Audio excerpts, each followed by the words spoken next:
Hello guys, welcome to BD blog Dubai. আজকে আমি আছি আলাইনে। এখানকার আরবিদের বাসার সামনে যে খেজুর গাছগুলো আছে, আজকে আমরা সেগুলোই ঘুরে ঘুরে দেখবো যে কী রকম এত ছোট ছোট গাছে এই জায়গায় খেজুর হয়, যা আপনারা দেখলেই অবাক হয়ে যাবেন। দেখেন, আমার ওই বাসা থেকে বের হয়ে আমি এখানে চলে এসেছি। দেখেন কত ছোট গাছে কত পরিমাণ খেজুর ধরছে। এইটাটা এখনো কাঁচা, কিন্তু অনেক অনেক খেজুর গাছে আপনার অলরেডি খেজুর পাইকে গেছে। বিভিন্ন রকমের খেজুর দেখেন, কেউ খাওয়ার নাই। আপনি ইচ্ছা করলে এখান থেকে ছিঁড়ে খাইতে পারেন, যা কিছু, কোনো সমস্যা নাই। দেখেন, খেজুরে পরিপূর্ণ, এক একটা জায়গা খেজুরে পরিপূর্ণ, কোনো গ্যাপ নাই। একটা গাছে কি পরিমাণ খেজুর হইতে পারে আপনারা না দেখলে বিশ্বাস করবেন না।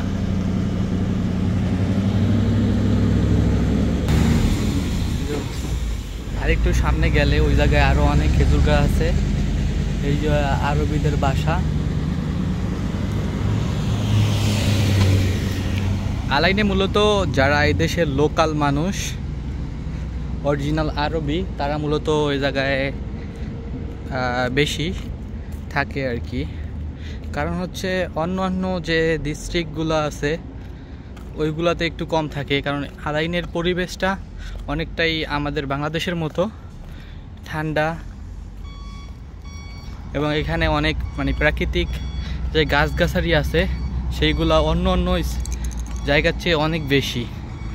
এই দেখেন, এটা হয় নাই, এটা ফুল সার্সে মনে হয় কাইটা পালাইছে। এখানে প্রচুর পরিমাণে খেজুর, প্রচুর পরিমাণে খেজুর গাছের নিচে পাইপ দেওয়া আছে, তো দিনে 2-3 বার ওনারা পাইপে পানি দেয়। আরেকটা জিনিস দেখেন, কত এক হাত গাছে খেজুর হইছে, যদিও কম, কিন্তু এটা সামনের বছর এই রকম অনেক হয়ে যাবে। এই জায়গায় আছে, আর ওই জায়গায় ওগুলো অনেকগুলো পাইকা গেছে।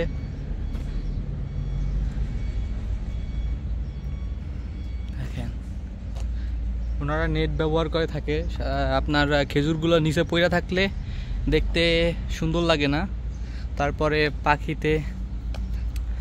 পাখিতে তারপরে এরকম খারাপ লাগে, এবং সংগ্রহ করার সময় ঝইরা পড়ে যায়, যেগুলো পরিষ্কার করার লেগে মনে করেন যে অনেক লোকের প্রয়োজন। সেই জন্য ওনারা ছোট থাকা অবস্থায় এইগুলোকে নেট ব্যবহার করে যেন এগুলা নিচে না পড়ে যায়। দেখছেন, প্রচুর পরিমাণে এভাবে প্রত্যেকটা আরবি বাসার সামনে প্রচুর পরিমাণে খেজুর। দেখেন, একটা গাছ থেকে 4টা গাছ বাইর হয়েছে, এবং খেজুরের পরিমাণ দেখুন। এগুলো অনেক ভালো জাতের খেজুর, এই জন্য ওনারা একটু খেজুরগুলোকে যেন রৌদ্র কম লাগে এই জন্য ওনারা এইগুলো ব্যবহার করছে। দেখেন, একটা গাছ থেকে কতগুলো গাছ বেরিয়েছে, এবং সাদা যে আপনারা যেগুলো দেখতেছেন এইগুলো খেজুরগুলোকে ডেকে দেওয়া হয়েছে।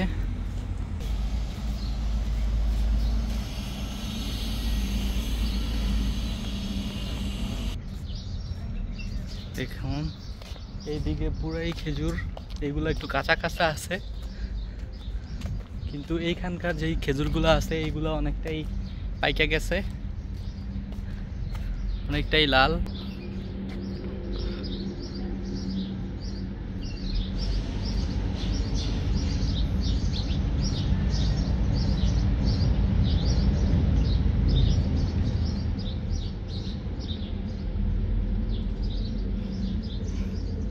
আমরা দেখি কোন জায়গায় পাকনা খেজুর আছে, কিন্তু এখনো আপনার প্যাকিং করা হয় নাই।